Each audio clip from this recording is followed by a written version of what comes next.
অবাধ ও সুষ্ঠু ভোটের চ্যালেঞ্জে আধা সেনা দাওয়াই কমিশনের। কেন এই কথা বলছি তার কারণ শুধুমাত্র যে স্পর্শকাতর বুথগুলোতেই কেন্দ্রীয় বাহিনী থাকছে এবার শুধু তাই নয়, এছাড়াও এসব সেন্সিটিভ বুথগুলোর আশেপাশের যে অলিগলি রয়েছে সেখানেও কেন্দ্রীয় বাহিনী থাকবে। হ্যাঁ, প্রথম দফায় 152 আসনে ভোট রয়েছে আর এর জন্য 2000-এরও বেশি কুইক রেসপন্স টিম থাকবে।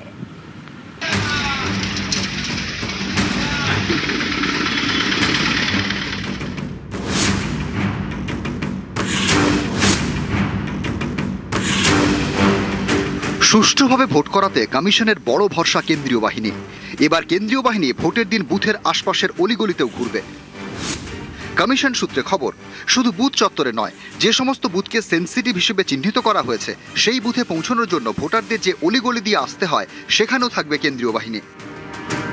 প্রথম দফায় 40,000-এর বেশি বুথের মধ্যে এখনো পর্যন্ত প্রায় 7,000 বুথকে স্পর্শকাতর হিসেবে চিহ্নিত করেছে কমিশন। তবে ভোট গ্রহণের দুদিন আগে পর্যন্তই চিহ্নিতকরণের প্রক্রিয়া চলবে, আর এই স্পর্শকাতর বুথগুলিতে এবার আরও কড়াকড়ি করছে কমিশন। একটি ভোটগ্রহণ কেন্দ্রে 2টি স্পর্শকাতর বুথ থাকলে 6 জন কেন্দ্রীয় বাহিনীর জওয়ান থাকবেন। প্রত্যেক স্পর্শকাতর বুথে থাকবে 3টি সিসি ক্যামেরা। ভোটের একদিন আগে থেকে স্পর্শকাতর বুথগুলির আশেপাশে মোটর বাইক চালানো যাবে না। বিজেপি বরাবরই দাবি করে যে কেন্দ্রীয় বাহিনীকে ঠিকমতো কাজে লাগানো হয় না। এবার কি হবে?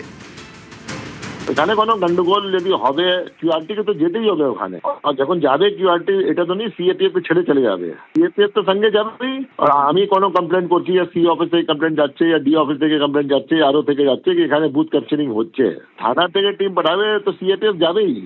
আর আইনগত ব্যবস্থা হবে, এটা আমাদেরকে নিশ্চিত করতে হবে।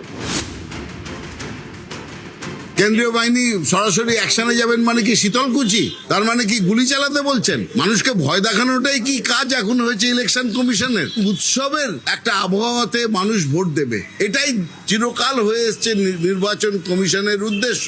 আপনি বলে দিচ্ছেন খাপদাঙ্গান, ভোট দিতে এসো না, কারণ সিআরপিএফ থাকবে, তারা অ্যাকশনে চলে যাবে। ভোট নিয়ে উৎসব না, ভোট নিয়ে যেন আতঙ্ক হয়, এটাই হচ্ছে ইলেকশন কমিশনের উদ্দেশ্য। দেখুন, নির্বাচন কমিশন ভোট করাচ্ছে, নির্বাচন কমিশন শান্তিপূর্ণ ভোট করাতে গেলে যা যা করা দরকার তা করা উচিত নির্বাচন কমিশনের। প্রথম পর্বে ভোট আগামী বৃহস্পতিবার 152 আসনে। শান্তি বজায় রাখতে এই 152 আসনে শান্তিতে ভোট করাতে থাকবে 2193 কুইক রেসপন্স টিম। প্রতিটি টিমে থাকবেন 4 থেকে 6 জন কেন্দ্রীয় বাহিনীর জওয়ান, রাজ্য পুলিশের একজন করে এসআই কিংবা এএসআই। গোলমালের খবর পেলে 15 মিনিটের মধ্যে সেখানে পৌঁছে যাবে কিউআরটি। সবচেয়ে বেশি কিউআরটি থাকবে মুর্শিদাবাদে। 2021 সালে 8 দফা বিধানসভা ভোটে মোট কুইক রেসপন্স টিমের সংখ্যা ছিল 1600। 2024-এ 7 দফার লোকসভা ভোটে মোট কিউআরটি ছিল 1500। এবার 26-এ শুধুমাত্র প্রথম দফায় 152 আসনের ভোটে কুইক রেসপন্স টিমের সংখ্যা 2193। নিউজ 18 বাংলা।